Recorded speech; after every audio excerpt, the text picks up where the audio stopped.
Streaming on YouTube and see if it works. And you can still hear me, right? Yeah, I can still hear you. Okay, I'm gonna actually turn you a little bit.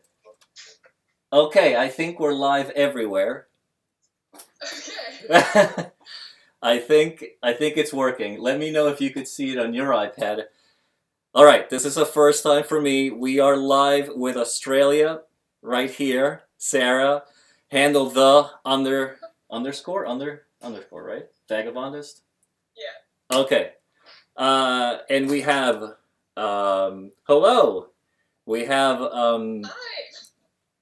so we have Instagram over here. We have YouTube over there, and we have Sarah via Skype next to me. If you are on YouTube and you're joining us, please write into the chat room and let us know if it's working. And actually, let me know, Sarah, if you guys can see it from your place. Is it coming through on YouTube?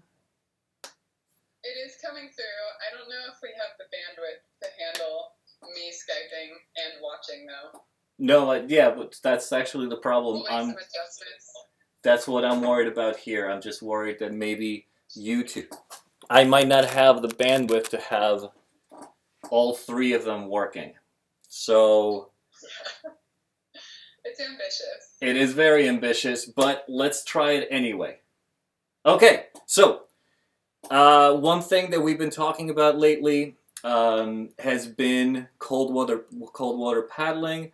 I know that around the globe, seasons are different. Some places get warmer, some places get colder at different times of the year. But cold water is a lot more dangerous than it seems. And one of the things I really like talking about is dressing for immersion, wearing the right layers, being ready for being in the water anytime. You never know when something might happen.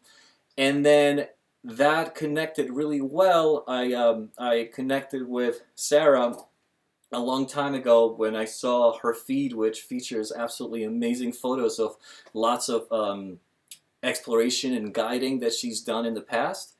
Well, not in the past. She's still a guide.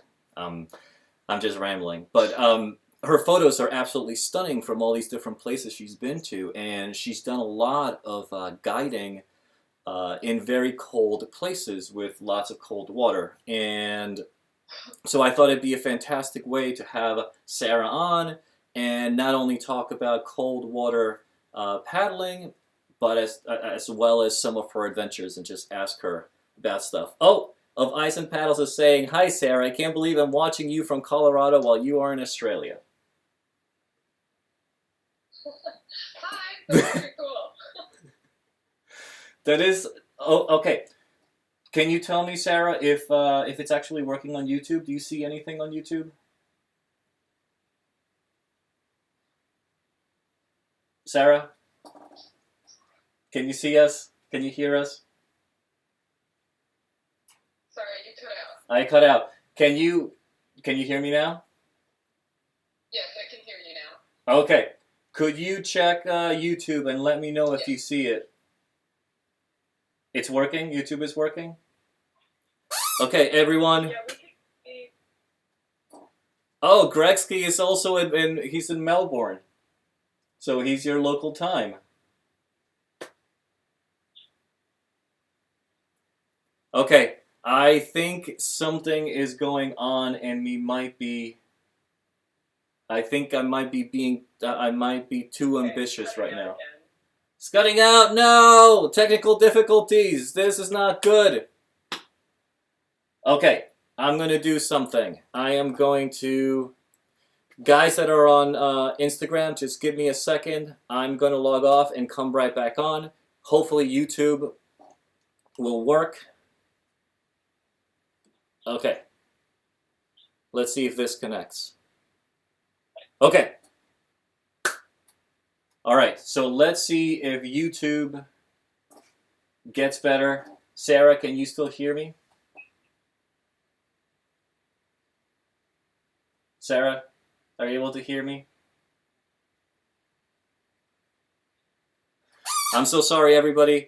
There seems to be technical difficulties with my router. Hear you. You do Can hear you me? hear me? I can hear you perfectly. Can you hear me now?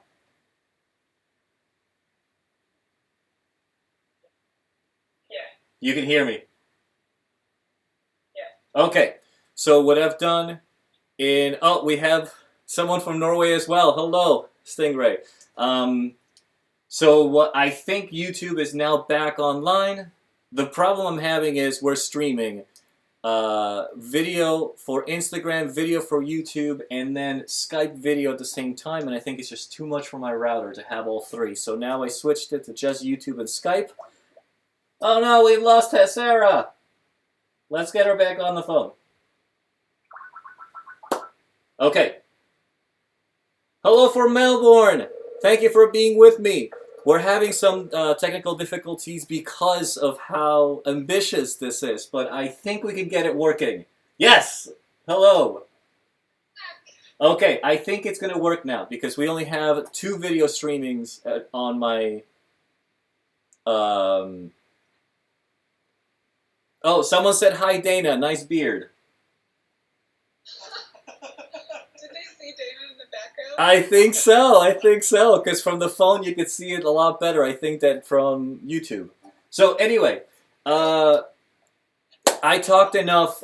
Sarah, now that it's working well, why don't you do a quick introduction of what got you into paddling, some of the adventures you've done, or the expeditions that stand out, and what led you to start your Instagram account.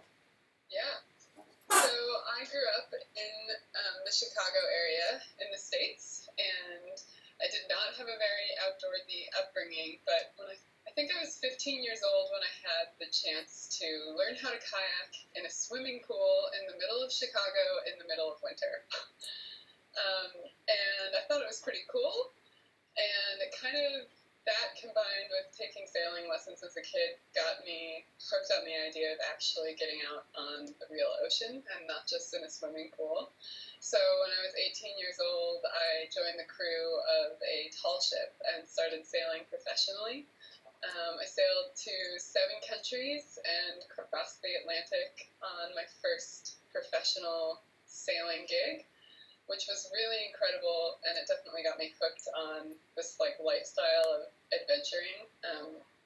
But I did go back.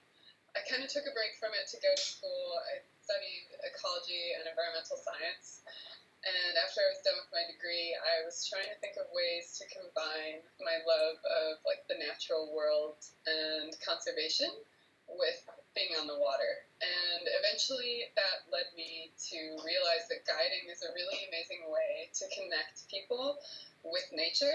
As the guide, I get to teach people about marine mammals and the role they play in the oceans and all these incredible geological formations that we see in places like Antarctica and how ice moves and changes. So that's what got me into guiding. But really, my whole career path has been really focused on being on the water and seeing as much of the world as I can possibly see.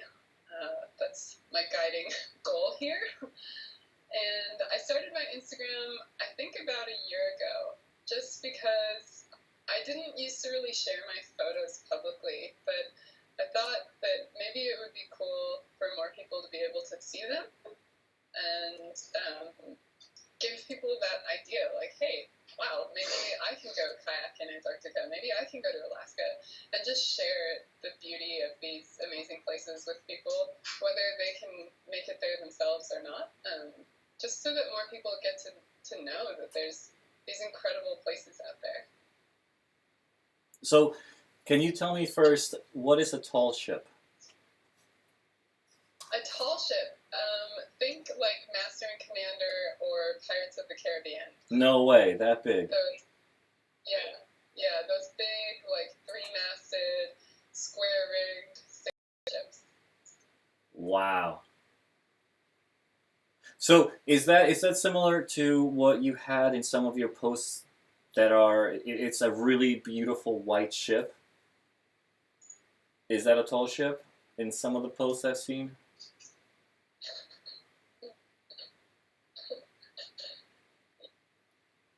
Uh-oh, I think we're freezing. Hold on. It froze. Okay, you're back. Oh, yeah. That's a tall ship. So that's a tall ship. Yeah. Yeah, that white ship that I worked on in Antarctica is a tall ship. That's Okay. exactly what I'm talking.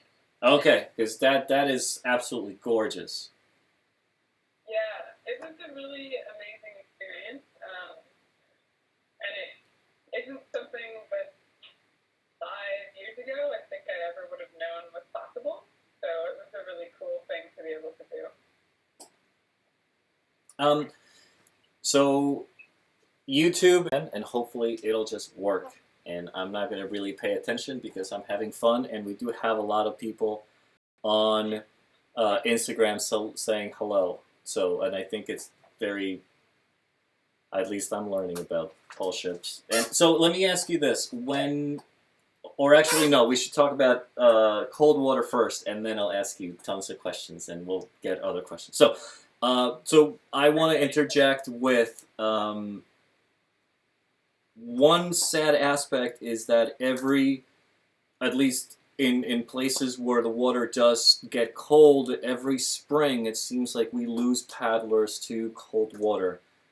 People don't understand how dangerous it can be if you're not well dressed enough. And I would love to have you, Sarah, talk a little bit about how you prepare yourself and paddlers that you take care of in cold places. Yeah, it is definitely a really big issue. Cold water safety is something that's easy to overlook or underestimate. Mm-hmm. So, you can look up information like if the water temperature is this, I should wear this many millimeters of neoprene, or I should wear a dry suit. That's not what I tend to talk about with people. Instead, I talk about knowing your own body. Because we're all really different. Some of us get really hot really easily. Some people get really cold really easily. Some people, like me, I always have cold hands and cold feet. So you have to take into mind your own body. And that includes how your body handles cold water specifically, because it's a very different experience than being outside in cold air. So it's important to remember that. And then combine that knowledge about yourself with knowledge about the water temperature. So for me, I overheat really easily when I'm paddling. If I wear too much gear, I know that within the first 5 minutes, I'm going to need to stop and take things off. But I also know that if I stop moving and the water's really cold or it's snowing, I cool down really fast. So what I've learned over the years is that there are certain key areas to really sort of focus on with my personal warmth, and then certain types of extra layers that I'll carry with me. So I think about if there was an emergency, what's really, really important to be able to do and to be able to keep warm. And one of those things is your hands. When you're paddling in cold weather, it's really great to use pogies, which are like those mittens that go over your hands and Velcro onto your paddle. I love pogies. I think they're awesome. But as soon as you take your hands out of your pogies, if you're not wearing anything on them, you're going to get really cold. So I will carry extra things with me. Yeah, exactly. Pogies right there. I'll carry extra things with me so I know that in an emergency, if I had to take my hands out of the pogies, I need to be able to use them. So I like to carry neoprene mittens. Normally, 2 to 4 millimeter mittens is what I have with me. I have a couple different pairs. And I also will carry neoprene gloves with me. And that way, if there's an emergency and I need to press buttons maybe on, and that way I keep a log that I can look back on, and I can say, if I'm ever uncertain, I can look back at this list that I'm keeping, and it helps me. So I think that would really help people who are learning how to dress themselves. So either for keeping a diary of gear and temperatures. Yeah, exactly. So we had a question of do you ever use heat packs? I do. I love them. Yeah, I actually get really cold feet And in Antarctica, I will wear like wool mountaineering socks and liner socks and 3 millimeter neoprene booties, and my feet are still cold. And is that So, under your dry suit? yeah, in addition to my dry suit. Okay. The socks go under the booties in my dry suit, and then I also put booties on over my dry suit that have additional insulation. Mm-hmm. And if I'm out long enough, my feet will still get cold. Right. So I always have heat packs in my feet at all times. I normally put them inside. So I put on my socks, and then I put on the heat pack in the sock bundle on my feet. Yep. Then I put on my dry suit, and then I put on my booties. And that's what works the best for me. I do the same thing when I go paddling in pretty much water that has either floating ice or it's cold enough. Yeah. Exactly the same thing. So one thing that I want to add to that, which it's a more obvious layer of stuff, is one, you should never wear cotton. You should only use synthetic materials or wool, like Sarah said, or just materials that are not going to retain water. And what's really nice about a dry suit is that, as Sarah said, if you do overheat, it doesn't allow water to get in, but it allows perspiration to get out. So if you're wearing the right types of layers, like I always wear either rash guard or materials that will sometimes base layers that you would use when you're hiking or camping. And what I like about that is if I get sweaty at all, it wicks it away, and then I wind up drying out because the water is evaporating out of the dry suit versus stuff that just stays inside. But if you're not wearing the dry suit, then yes, if things might get wet, don't wear cotton. No, cotton is not an appropriate outdoor material. We like to say cotton is rotten because it gets wet, it stays wet, and it makes you cold, and it also causes chafing. So it's really not something that I don't allow people to wear that when they're paddling with me in cold water. And a really good material that's more affordable for people if budget is an issue, is fleece. Mm-hmm. So you can buy fleece bodysuits wherein you just kind of look like you're a big teddy bear, and those go really nicely under dry suits. But you can also go to secondhand shops and find like heavyweight fleece that fits under a dry suit. I've done that in the past, and I also have a cashmere turtleneck that I got for $2 at a secondhand store that has become my favorite item to wear when I'm paddling in cold water because it's so warm. I mean, it's really thin fabric, but it's really, really warm, and if it gets wet, it stays warm. So it's actually really nice for paddling, and I found it at a Salvation Army. So there's a lot of options for people. Absolutely, and it doesn't have to be expensive, as Sarah said. And I also want to add on to the fleece thing. Fleece absolutely is always a wonderful option.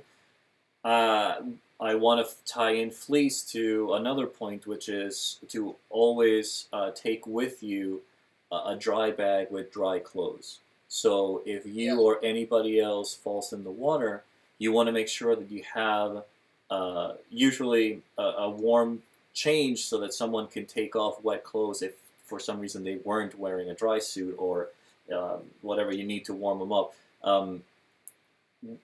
Dry clothes, and then I always carry fleece in that extra bag.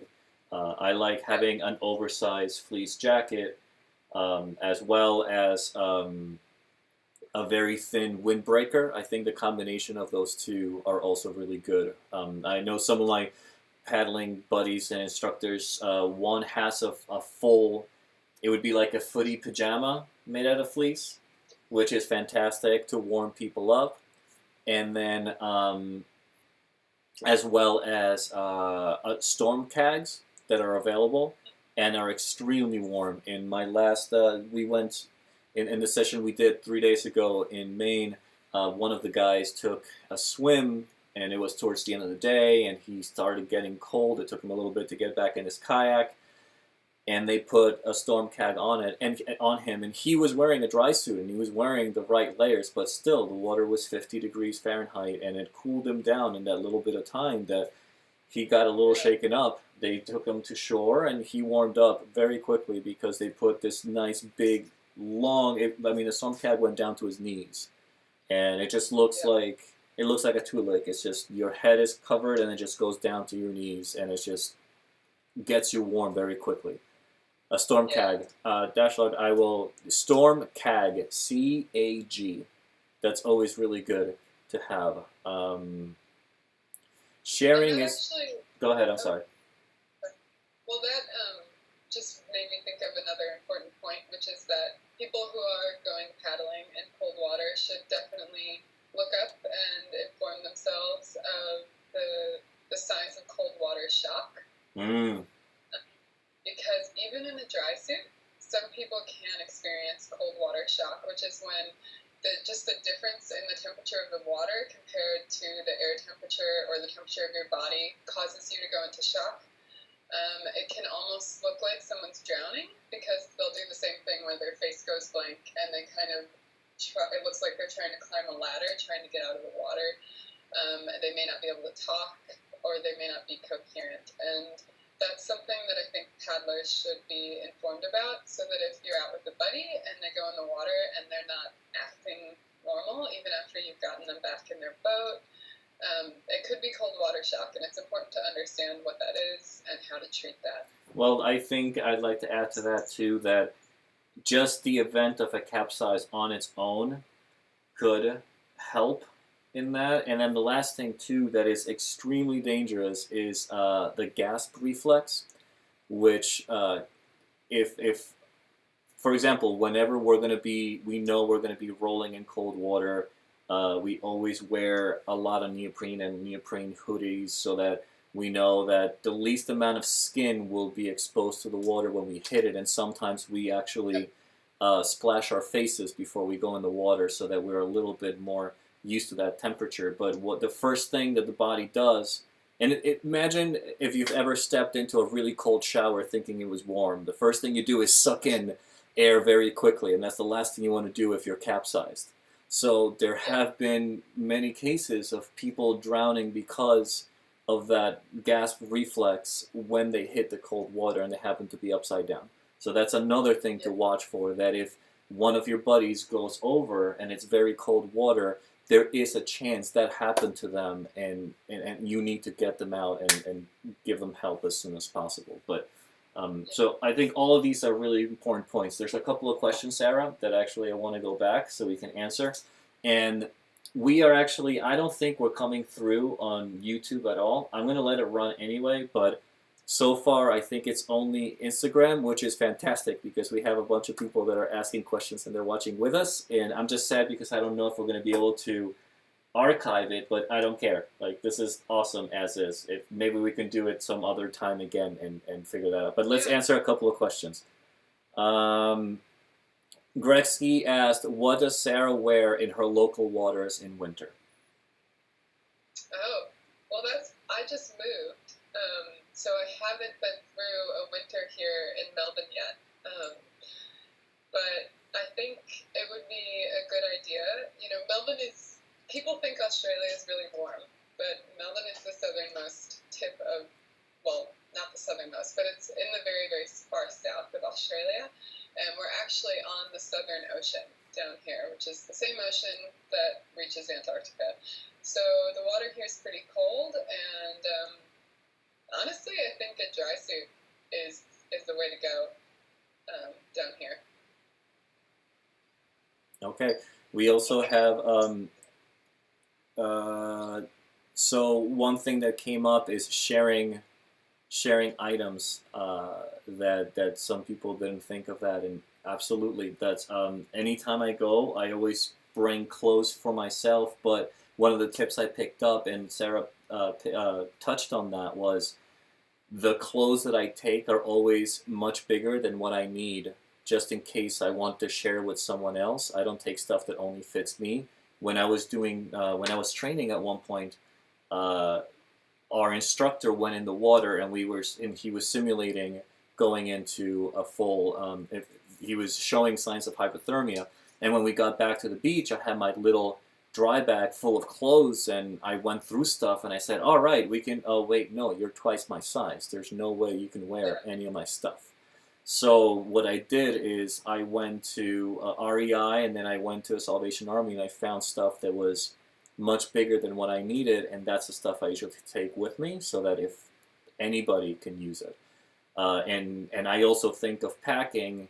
I'll pack more than one thing. I'll pack a couple of things just in case, because it's happened once. I haven't guided that much, but on one of the trips I guided, one of the clients fell in within 60 seconds of being on the water, and they're